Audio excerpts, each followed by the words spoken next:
Lucas capítulo 6, verso 12, né? O título da mensagem é A Humanidade Sofredora Encontra Consolo em Jesus, né? Constantemente nós vemos Jesus chamando, né, as pessoas, aqueles que estão sofrendo, abatidos, angustiados e aflitos, que nele encontrariam então refrigério, e é o que nós vemos nas Sagradas Escrituras. E aqui por meio deste texto, né, eu quero poder trazer luz sobre isso, né? Verso 12.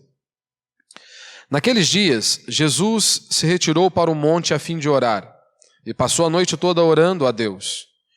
Depois do amanhecer, chamou seus discípulos e escolheu 12 dentre eles, os quais também chamou apóstolos. Simão, a quem também chamou Pedro, e André, seu irmão, Tiago e João, Filipe e Bartolomeu, Mateus e Tomé, Tiago, filho de Alfeu, e Simão, conhecido como Zelote, Judas, filho de Tiago, e Judas Iscariotes, que veio a ser o traidor. E há uma divisão, que é o mesmo, nós temos o Sermão do Monte, né, descrito por Mateus, que abrange lá do capítulo 5, né, até o capítulo 7, capítulo 8, né, de Mateus, e aqui nós temos também esse relato, né, Mateus do Sermão do Monte, e aí nós vamos ler até o verso 19. Quando desceu com eles, ou seja, ele desceu do monte, Jesus parou num lugar plano, onde havia um grande número de seus discípulos e também grande multidão de moradores de toda a Judéia, de Jerusalém e do litoral de Tiro e de Sidom. Eles tinham vindo para ouvi-lo e para serem curados de suas doenças. E os que eram atormentados por espíritos impuros eram curados. E toda a multidão procurava tocá-lo, porque dele saía poder que curava a todos, né? Principalmente no meio reformado, as pessoas têm um certo problema, né, com Deus agir, com Deus curar, com Deus transformar, né? Nós não temos isso nas Escrituras, né? E os reformadores do passado, eles não tinham problema com isso, né? Do agir de Deus, da atuação do Senhor. Só que aqui nesses versos que nós acabamos de ler, nós temos aí pelo menos 3 coisas acontecendo, né? 3 episódios aqui. Primeiro, nós vemos que Jesus passou a noite orando, buscando ao Pai, clamando ao Pai. Após isso, após uma noite inteira de oração, Jesus então escolhe seus 12 discípulos, seus 12 apóstolos. E aí na próxima descrição nós temos ali que os atormentados, aqueles que estavam angustiados e aflitos, foram até Jesus, né? O que tudo isso tem em comum? Se você parar para notar, todos esses episódios têm algo em comum. E nos mostram, né, e nos descrevem aqui a fraqueza humana. Por que nós oramos? Nós oramos porque nós somos limitados. Agora, se você não ora, é porque você acha que você dá conta do recado. Que você é bom o bastante, que você é inteligente o bastante. Né, que você não precisa da direção do Senhor. Que você não precisa da bênção de Deus, seja sobre o seu casamento, sobre a criação dos seus filhos, sobre o seu trabalho. Ou seja, se nós não oramos, nós estamos dizendo isso. Eu não preciso de Deus. Eu não preciso da bênção do Senhor.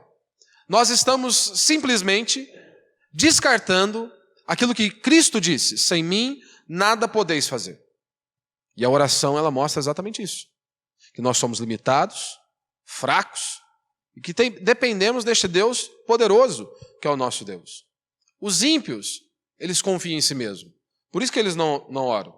Jesus, ele escolhe 12 homens falhos, porque nós vemos isso ao longo da história. Nós vemos isso por meio dos relatos aqui nos evangelhos, que esses homens que Jesus passou a noite inteira orando e escolhe esses homens, eram homens falhos, limitados, como eu e como você. É óbvio que ele tinha que escolher 12 homens limitados e falhos, senão ele ficaria sozinho. E nós vemos aqui também pessoas atormentadas que procuravam Jesus. Então, de um lado, nós temos homens frágeis, de outro, nós temos um Deus todo-poderoso. Como aqui o relato de Lucas descreve, né, que de Jesus saía poder.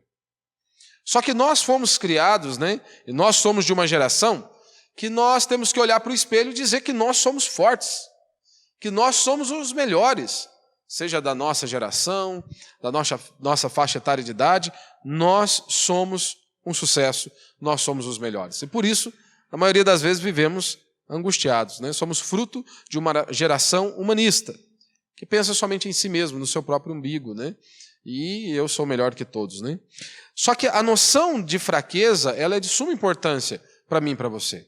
Você se enxergar como a Escritura descreve que você é, que eu sou. E nós somos limitados. Nós somos fracos. Como acabamos de ouvir aqui no início da abertura do culto. Da brevidade da vida. E a todo instante as Escrituras nos mostram como que a vida é curta, como que a vida é breve. O quanto que eu e você somos limitados. Só que quanto mais forte em si mesmo você se considera, mais distante de Deus você estará. Ou seja, quanto mais forte e confiante em si mesmo você se considera, mais distante do Senhor você estará. Pare e pense aí, quando você veio para a igreja, qual foi o motivo que te trouxe à igreja? Seja a nossa ou qualquer denominação que você começou, ou a denominação que você frequenta. Via de regra, sabe pelo que nós viemos à igreja? Por que nós viemos à igreja? Via de regra é por conta de um problema. Seja conjugal, seja um problema existencial, seja um problema financeiro, alguma coisa dentro de nós que nos incomodava. E aí então nós estávamos procurando uma saída. Ou seja, mostrou a nossa limitação, aonde nós nos encontrávamos num cenário diante de circunstâncias improváveis da vida, mas que estavam acontecendo ali diante dos nossos olhos, nós estávamos vivendo, e então nos enxergamos completamente de mãos atadas. E aí então precisávamos de um Senhor, daquele que poderia nos salvar e nos livrar daquelas angústias. E aí eu quero falar de forma bem breve 3 princípios apenas. Primeiro, nós vemos aqui a vida de oração de Jesus.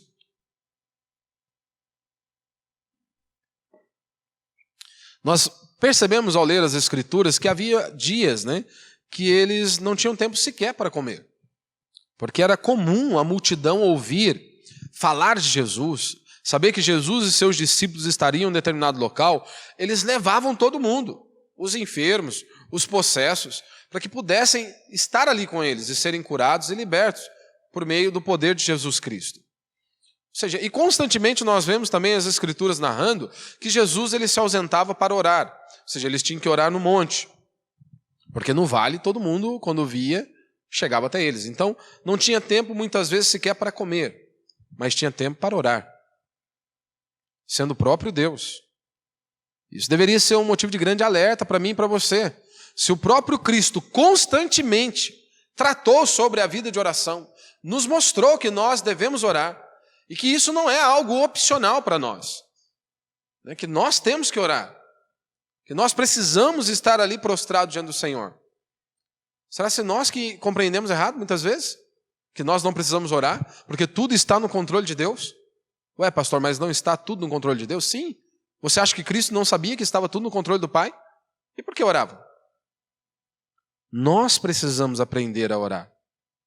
E aqui é interessante, né? Lucas coloca esse relato, que ele passa a noite inteira orando para depois escolher os seus 12 apóstolos.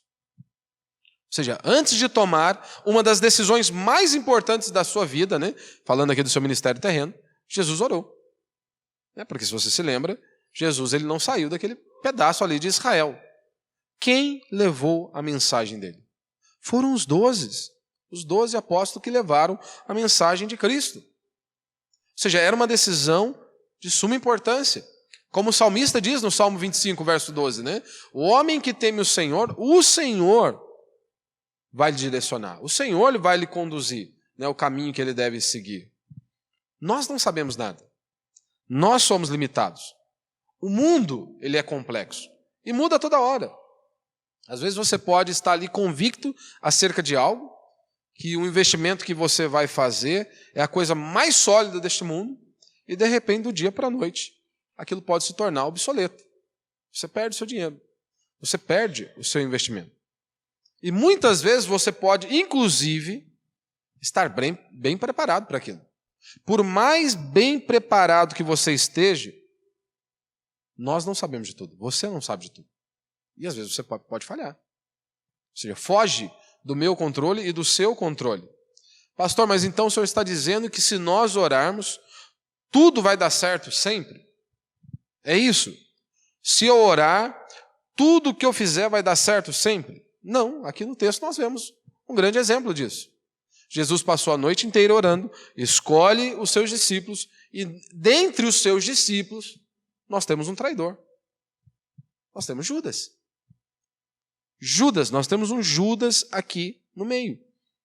É óbvio, né, que a traição de Judas contribuiu para o propósito de Deus, porque haviam profecias acerca do Messias.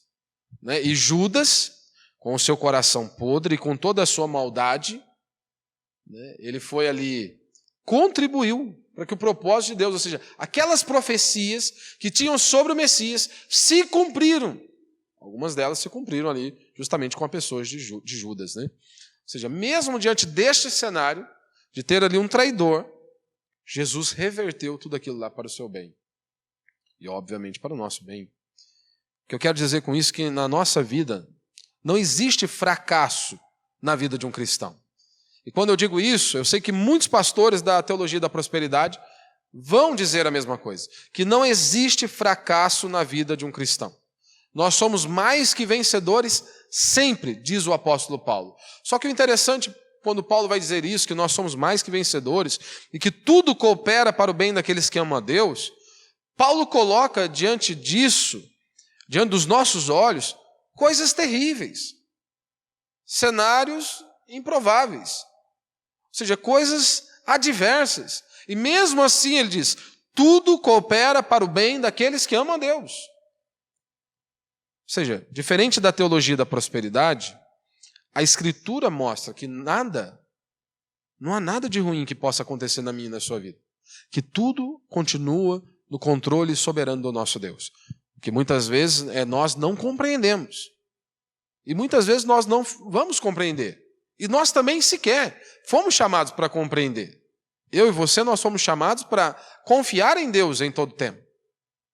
Descansar no Senhor em todo tempo. Ou seja, confiar que Ele continua sendo aquele que tem um controle nas suas mãos. Então, uma prova de que você é cristão genuíno é a sua vida de oração. Ou seja, você dobrar os seus joelhos, buscar a Deus, apresentar a sua vida, a sua família, as suas angústias, as suas aflições.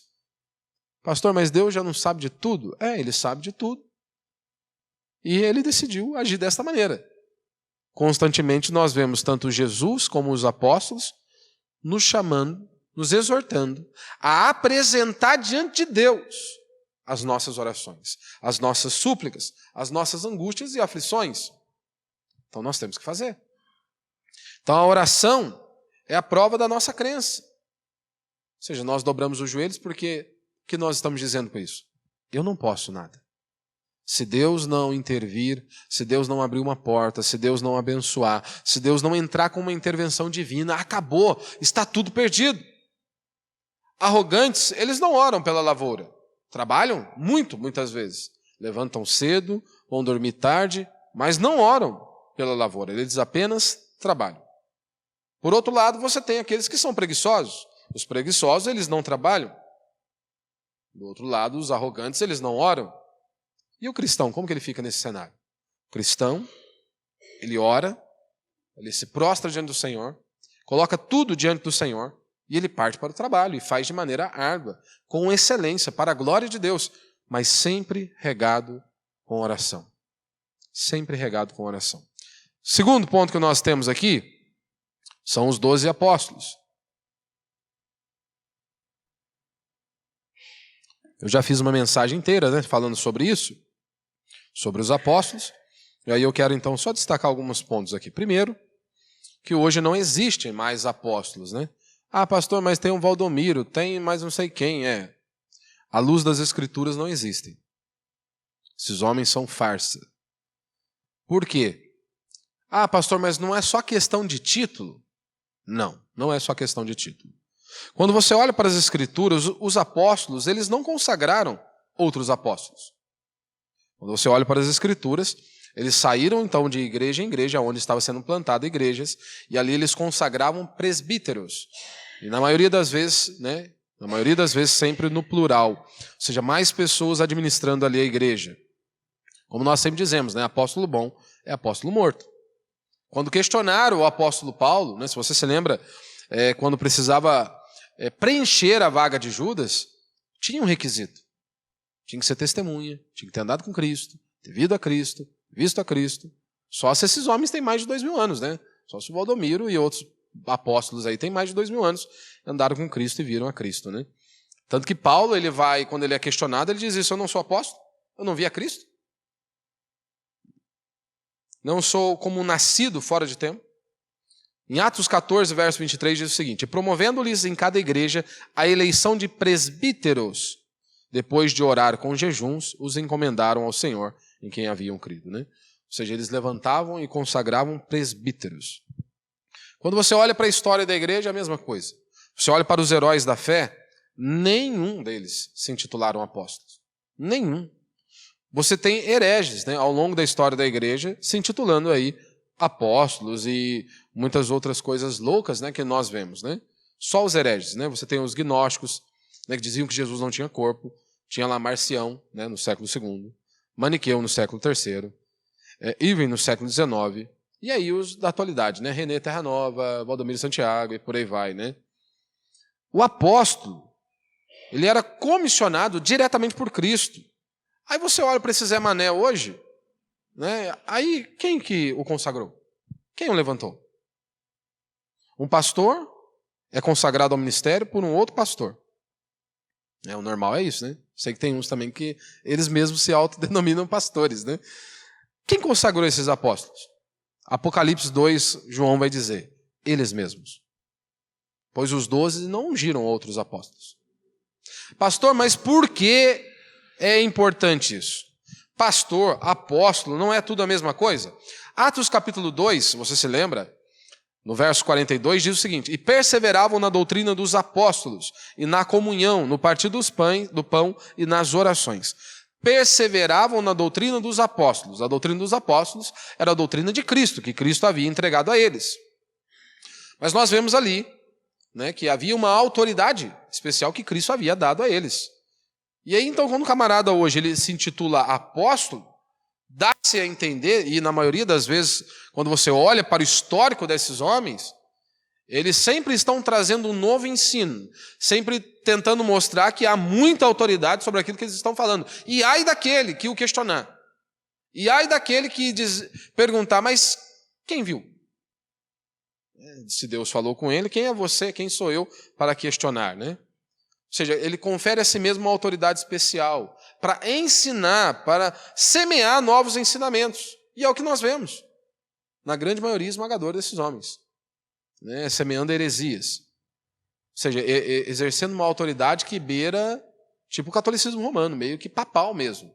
São homens que são inquestionáveis. E ai de você, e ai de nós, de tentarmos indagá-los. Eu sei que alguns podem pensar o seguinte: ah, pastor, pare de criticar, prega o evangelho. Temos que amar mais, não é verdade? Então pense comigo. Você vê um homem aliciando pessoas e abusando delas. Amor é você ficar calado? É isso? Pense num outro cenário. Há homens roubando pessoas, enviando-as para o inferno. Amor é ficar calado? Só que nos nossos dias, as pessoas chamam de amor o que as pessoas chamam hoje de amor, né? E ficar quieto é amor. Jesus chamava de covardia. Essa é a verdade. O que hoje chamam de amor, ficar quieto, Jesus chamava de covardia. Como já disseram, né? Para que o mal prevaleça, basta que os homens bons fiquem em silêncio. Esse é o primeiro ponto. Então não existe apóstolos hoje. Segundo, né? Olhando ainda nesse contexto de apóstolo, quem eram esses homens? Quem eram esses homens? O primeiro ponto que eu quero destacar é que eram homens falhos, mas cheios de fé. Cheios de fé. Homens falhos, mas cheios de fé. Constantemente nós dizemos, né? Cristãos não vivem em pecado. Com base em que nós dizemos isso? 1 João 3,9. João vai dizer isso na sua epístola. Aquele que é nascido de Deus, nascido de novo, ou nascido de Deus, que o Espírito Santo habita nele, ele não vive na prática do pecado. Nós dizemos isso para confrontar, para tirar da zona de conforto aqueles que não possuem a fé verdadeira. Só que muitas vezes o diabo pode pegar isso e usar isso para acusar um cristão genuíno, um cristão verdadeiro. Porque muitas vezes, mesmo sendo um cristão genuíno e verdadeiro, você vai falhar, você vai errar. E muitas vezes o diabo pode pegar isso e usar 1 João 3,9 como uma acusação para você. Mas de novo, você errou de novo. Você tem certeza que você é crente? Não, você não é crente, não é possível. Olhe para o histórico desses homens. Todos eles negaram. Nós temos um destaque e uma ênfase, né, no apóstolo Pedro, que Pedro está ali negando com juramento. E interessante que Jesus já havia o advertido. E se você se lembra, né, Pedro ele está ali num processo de queda, porque Jesus diz para ele, né, o adverte, toma cuidado, Pedro, vigia, que o diabo quer te arrebentar. E aí o que Pedro disse? Eu estou pronto para ir contigo da prisão à morte. Ou seja, todos podem te negar, menos eu. Ou seja, Jesus tinha acabado de o adverti-lo, ele simplesmente não ouve, não escuta a exortação de Cristo, ao invés de orar, decidiu andar por conta própria, e aí Pedro faz toda aquela lambança. Mas Pedro, juntamente com os outros, porque todos o abandonaram, todos o negaram. Veja esses homens que Jesus está ali andando com eles. Jesus andou com eles 3 anos. Eles olhavam para Jesus, eles viam Jesus, enxergavam ali o caráter de Cristo, quem era ele. E de repente esses homens estão ali brigando para saber quem seria o maior no reino dos céus. Você vê esses homens que tinham dificuldade para orar. Jesus falou, olha, vocês não podem vigiar 1 hora comigo. Jesus está ali no momento de profunda angústia e os exorta, os chama a orar e de repente eles estão dormindo. São esses homens que nós estamos falando. Tudo isso depois já depois de apóstolos. O que eu quero salientar aqui é que a obra de Deus, ela é feita com gente falha. É feita com gente falha. Você olha, por exemplo, para Abraão, o pai da fé, que foi incrédulo. O pai da fé que duvidou por um momento da mão do Senhor, do poder de Deus. Será se ele vai fazer mesmo ou não? Essa é a glória de Deus. Você pegar 12 pernas de paus, né? E você colocar esses 12 pernas de paus para ganhar aí do melhor time, né? Para quem entende futebol aí. Imagina você pegar 12 pernas de pau para jogar com uma seleção mesmo fortíssima. Essa é a glória. E é isso que nós vemos nas Escrituras. É você pegar o pequeno Davi para vencer o Golias. Para mostrar justamente que não somos nós que fazemos. Para mostrar que não é a nossa habilidade, não é a nossa oratória, não é o nosso poder, não é o nosso convencimento, ou poder de convencimento. Mas é Ele quem faz. É Ele quem faz. E aí nós temos que nos lembrar, todos os dias, nós estamos em Cristo. Aquilo que para mim e para você pode ser impossível, e nós não damos conta mesmo, nós estamos em Cristo. Nós temos que nos lembrar que quando nós viemos para um culto como esse, e assim quando nós analisamos as Escrituras, quando Jesus está pregando, as pessoas não recebiam apenas um conhecimento intelectual. E isso deveria ser aplicado também a nós. Nós não viemos aqui para receber um conhecimento intelectual. O culto para nós, a exposição das Escrituras sempre deve ser um meio de graça. Ou seja, aonde Deus fala conosco, aonde Deus nos alimenta, aonde Deus nos transforma, onde algo acontece dentro de nós, aonde nós somos transformados por meio do agir do Senhor. Porque é isso que está acontecendo aqui mais uma vez. As pessoas não receberam apenas um conhecimento intelectual, mas elas foram transformadas. E é isso que a palavra de Deus opera em nós, essa transformação. E nós devemos desejar isso constantemente. Se por um lado você tem esses homens falhos, né, mas cheios de fé, do outro lado você tem justamente homens humildes, que mesmo diante desses fracassos, né, diante desses cenários terríveis, mas que foram homens que se prostraram diante do Senhor, como Pedro. Né, após negar a Cristo, está ali arrependido, prostrado diante do Senhor. Você olha, por exemplo, para João, que sequer coloca o seu nome. Em sua epístola, né? Sequer coloca o seu nome. Você vê também homens perseverantes, que não desistiram. Erraram um pouco? Não, erraram, erraram e erraram. Mas havia algo diferente. Mesmo quando falharam, eles se levantaram, se levantaram, se levantaram. Eles não pararam. Eles não se prostraram. E é exatamente comigo e com você. Nós também não podemos. Você acha que você não vai errar, seja no seu casamento, na criação dos seus filhos, na obra de Deus. Mas nós vamos parar? Nós não temos mais opção de ficarmos prostrados. Não, nós não temos. Agora vou jogar tudo pro ar. Não, nós não temos essa opção. Nós temos que levantar, se cairmos, confessar os nossos pecados, mas levantarmos, limparmos a poeira, né, a sujeira dos nossos joelhos e caminharmos para a glória de Deus. Segundo ponto dentro disso ainda, né, nós temos ali um traidor no meio desses discípulos, né? Ou seja, mesmo em uma comunidade fiel, escolhida a dedo por Cristo, pode surgir gente maligna, depravada e enviada pelo diabo. Pode. Porque às vezes a gente, né, tende a generalizar tudo, né? Às vezes você olha uma pessoa ali, aí você diz, olha lá fulano, é lá da igreja tal. Sabia que aquela igreja não era de Deus. Ou seja, você colocou todo mundo num pacote por conta de uma pessoa, às vezes. Você generalizou ali. Você simplesmente olhou uma pessoa e você diz, não, sabia que lá ninguém prestava. Ou seja, mesmo em uma igreja verdadeira, as pessoas erram.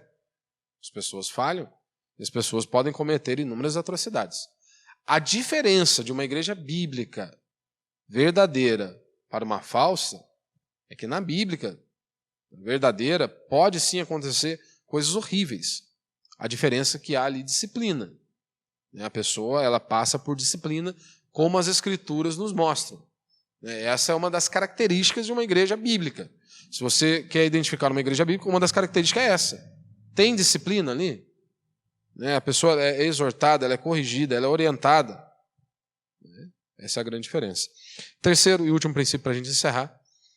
A humanidade sofredora encontra consolo em Jesus.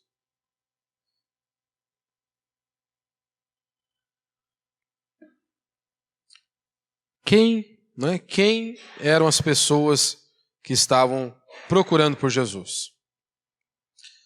Vamos ler aí, no verso 17. No finalzinho do verso 17.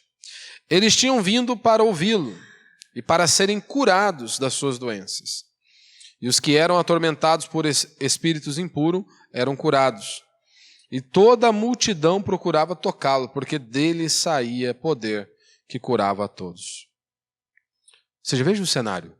Doentes, com medo da própria sombra, aflitos, angustiados. E é este o cenário que nós vemos na maioria das vezes nas Escrituras.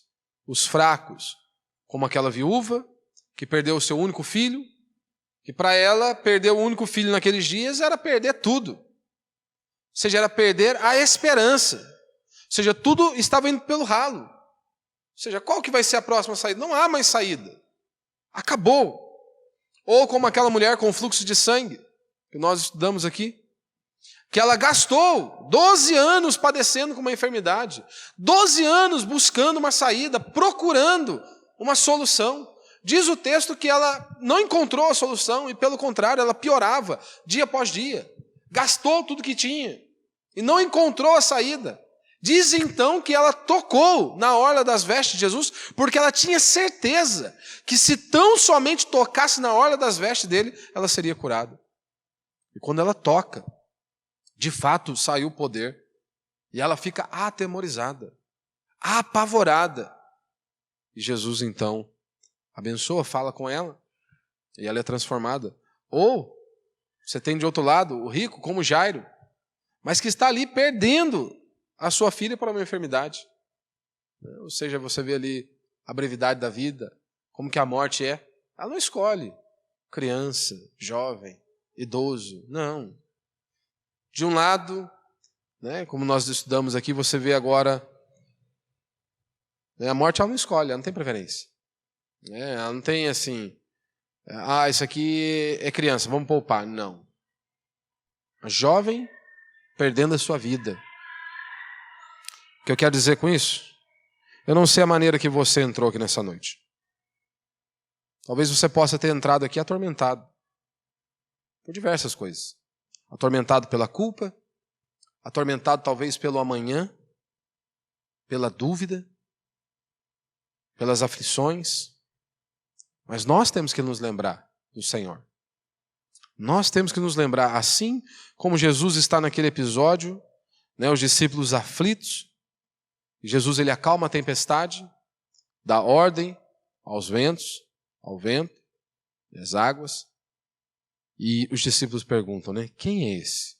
Eles sabiam quem era. Ou seja, creia em Cristo.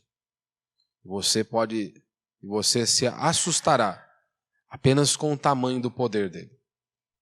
O que muitas vezes falta para mim e para você é confiar nele. É realmente depositar nele a nossa esperança. Quem é esse? Será se ele pode? Isaías escrevendo isso, né? Será se Deus tem esse poder para trazer paz, acalmar o meu e o seu coração? Isaías descreve isso com a grandeza de Deus. E ele mostra o tamanho do nosso Deus.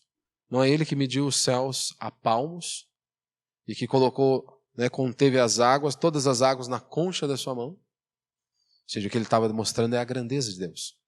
Eu não sei como você entrou aqui, mas eu desafio você a colocar a sua vida, as suas angústias, aquilo que muitas vezes tem roubado a sua paz, o seu sono, diante dele. Ele tem poder.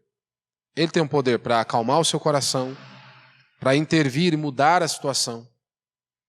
Mas nós temos que crer e confiar nele.